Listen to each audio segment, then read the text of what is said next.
कलिमा पर गौर करें। इसमें पहला हर्फ है काफ, दूसरा लाम, तीसरा मीम और उसके बाद ता। अलिफ बा ता। आपने जो ता पढ़ी थी, ये ता उससे थोड़ी सी मुख्तलिफ है ताई। उसे हम लंबी ता कह सकते हैं, इसको हम आसानी के लिए गोल ता कह देंगे। फर्क ये है कि जब आप गोल ता पर रुकते हैं, जैसे कि मैं इस लफ्ज को सुकून के साथ अगर पढ़ूं तो मैं पढ़ूंगा ऐसे कलिमा, तो गोल ता पे रुकते हुए हा की आवाज निकलती है। लेकिन लंबी ता पर जब आप रुकेंगे तो ता की आवाज पर ही रुकेंगे। जन्नात, आइए ना ता की आवाज। जबकि जन्नात का अगर मैं वाहिद आपके सामने रखूं, जन्ना, गोल ता से पहले हमेशा जबर आती है, ज़हन में रखिएगा। कलिमा गोल ता से पहले क्या है? जबर। इस तरह बेशुमार अल्फाज आप ला सकते हैं। मदरसा, जबर। एंड पे आने वाला जो हर्फ है ये ता है, लेकिन हमने इसे गोल ता कहा है। और गोल ता बनाना कोई मुश्किल काम नहीं है। ये जो लंबी ता होती है ना, इस लंबी ता के दोनों सिरों को ऊपर ले जाकर मिला दें। अब नुक्ते अंदर आ गए, यहां से उठा के ऊपर लिख दें। कुरान मजीद में इस्तेमाल होने वाला हर लफ्ज कलिमा है। कलिमा 3 तरह का होता है, गोया कलिमा की 3 अक़साम है। पहली किस्म जो है वो कहलाती है इस्म, दूसरी किस्म है फेल, तीसरी किस्म है हर्फ। रिजल्ट ये निकला, कुरान मजीद में जो भी लफ्ज इस्तेमाल हुआ है वो या तो इस्म है, या फेल है, या हर्फ है, इसके अलावा कुछ नहीं है। तो स्टार्ट हम ले रहे हैं कलिमा की पहली किस्म इस्म से। इस्म, इसके माना होते हैं नाम। अरबी जुबान में इस्म किस का नाम हो सकता है? ये किसी शख्स का नाम, ज़ैद इस्म है, मुज़क्कर का नाम है और एक का नाम है। मरियम नाम है, मुअन्नस का नाम है और एक का नाम है। इस्म जो है अरबी जुबान में किसी चीज का नाम हो सकता है। अगर कोई चीज है तो अरबी जुबान में आप उसे इस्म डिक्लेयर करेंगे। मसलन किताब, किताब अरबी का लफ्ज है। कुर्सी अरबी का लफ्ज है। इस्म नाम हो सकता है किसी जगह का, मस्जिद अरबी का लफ्ज है। अब कुछ चीजें ऐड होंगी अरबी जुबान में कि इस्म और क्या क्या हो सकता है। इस्म नाम हो सकता है अरबी जुबान में किसी काम का। हर काम का एक नाम होता है। आप क्या कर रहे हैं? पढ़ रहे हैं ना। काम क्या है? पढ़ना। अब वो आप कह रहे हैं पढ़ रहे हैं, तो ये आप जमाना हाल में काम कर रहे हैं, लेकिन काम जो है वो पढ़ना है। मैं क्या कर रहा हूं? पढ़ा रहा हूं। तो मेरा काम क्या है? पढ़ाना। आप ये जो काम कर रहे हैं किस तरह कर रहे हैं, किस हालत में कर रहे हैं? बैठे हुए। तो ये काम क्या है? बैठना। और मैं किस हालत में कर रहा हूं? खड़े होके। मेरे काम का क्या नाम है? खड़ा होना।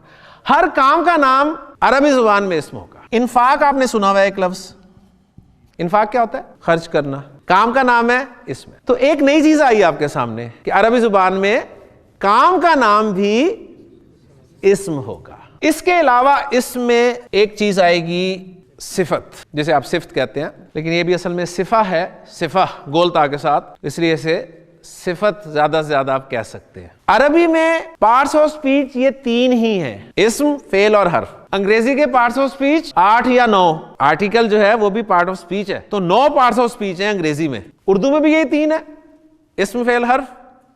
फारसी में भी यही 3 है, इस्म, फेल, हर्फ। अरबी में भी यही 3 है, इस्म, फेल और हर्फ। अब वो जो 9 हैं अंग्रेजी के, जाहिर बात है वो कहीं ना कहीं तो मर्ज होंगे ना, तो एडजेक्टिव जो है वो इसम में ही मर्ज हो गया। इसलिए आपने अक्सर देखा होगा कि सिफत के साथ इसमें सिफत, इस्म का लफ्ज भी लगा होता है आमतौर पे। मसलन सालेह। प्रोनाउंस उर्दू में क्या कहते हैं जी? ज़मायर। ज़मायर जमा है ज़मीर की, और ज़मीर को अंग्रेजी में प्रोनाउन कहते हैं। और प्रोनाउन को डिफाइन करते हैं कि pronoun is a word which is used in place of a noun.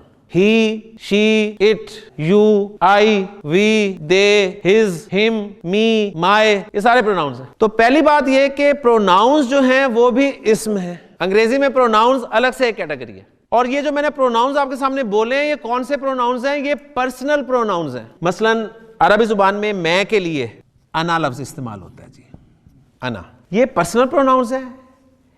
एक प्रोनाउंस होते हैं डिमॉन्स्ट्रेटिव प्रोनाउंस। डिमॉन्स्ट्रेटिव प्रोनाउंस वो प्रोनाउंस होते हैं जिनके जरिए आप इशारा करते हैं। ये वो असल इशारे यही 2 हैं। तो ये जो इशारे हैं ये डिमॉन्स्ट्रेटिव प्रोनाउंस कहलाते हैं। तो डिमॉन्स्ट्रेटिव प्रोनाउंस भी इसमें, जब प्रोनाउंस इसमें है तो जाहिर बात है प्रोनाउंस की जो किस्में होंगी वो भी इसमें ही होंगी ना। ये के लिए अरबी जुबान में लफ्ज बोला जाता है जी हाजा।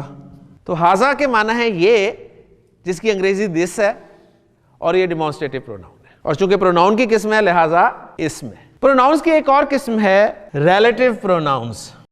उर्दू में जो हम जो के लिए, जिस के लिए लफ्ज इस्तेमाल करते हैं ना, अंग्रेजी में जो आप हु इस्तेमाल करते हैं, हु, जो, इन लफ्जों के इक्विवेलेंट लफ्ज जो हैं अरबी जुबान में वो भी इस्म होते हैं।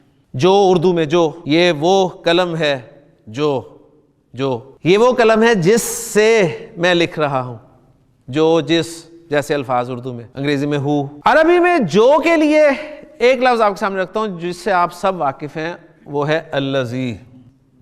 जब भी आपको कुरान मजीद पढ़ते हुए किसी भी लफ्ज के शुरू में अल नजर आए तो कंफर्म है वो इसमें। अल्हम्दु इसम, लिल्लाह में अल्लाह इसम है, नाम है। रब्बिल आलमीन में अल आलमीन इसम है, और रब आपको पता है रब इसमी है। अर रहमान अर रहीम, मालिक, यौम, अद्दीन। तो जब भी किसी कलिमा के शुरू में आपको अल नजर आए तो कंफर्म है कि वो इसम है। या फिर किसी भी लफ्ज के एंड पर डबल पेश, डबल जबर, डबल जेर ये नजर आए, कंफर्म है कि इसमें। डबल हरकत को तनवीन कहते हैं। तनवीन, किसी भी लफ्ज के शुरू में अलिफ लाम आ जाए या आखिर में तनवीन आ जाए तो कंफर्म है कि वो इसमें। और मजीद मजे की बात यह है कि दोनों कभी इकट्ठे नहीं आएंगे। अल्हम्दु में आपने अल देख लिया, इस्म कह दिया। लिल्लाह अल्लाह नाम था, इस्म। रब्बी, उसमें आपको देखें ना तो अल नजर आ रहा है ना डबल हरकत नजर आ रही है, लेकिन आपको पता है कि रब इस्मी है, तो मीनिंग्स भी जानने जरूरी हैं। अरबी जुबान में किसी भी इस्म के बारे में जानना इंतहाई जरूरी है, वरना आप किसी भी इस्म को जुमले में इस्तेमाल नहीं कर सकेंगे। करेंगे लेकिन गलत कर देंगे, आपका जुमला गलत हो जाएगा। वो चार चीजें क्या हैं, जिनमें से तीन आपके सामने आ गई हैं। पहली चीज जो है वो है इस्म की जिन्स क्या है, यानी उसका जेंडर आपको पता होना चाहिए, यानी उसका मुजक्कर या मुअन्नस होना। जैद मुजक्कर, मरियम मुअन्नस, माँ मुअन्नस, बाप मुजक्कर, लड़का मुजक्कर, लड़की मुअन्नस, कुर्सी मुअन्नस। अरबी जुबान में जहां तक जो रियल मुजक्कर मुअन्नस होंगे ना, उनका कोई इशू नहीं होगा। हमने ये देखना होगा कि कुर्सी अरबी में भी मुअन्नस है कि नहीं है। आपकी कुर्सी मुअन्नस क्यों है जी? उसका कुर्सा है कोई? नहीं है ना। आप मुअन्नस बोलते हैं उसे, वो मुअन्नस है नहीं, हम उसे बोलते मुअन्नस हैं।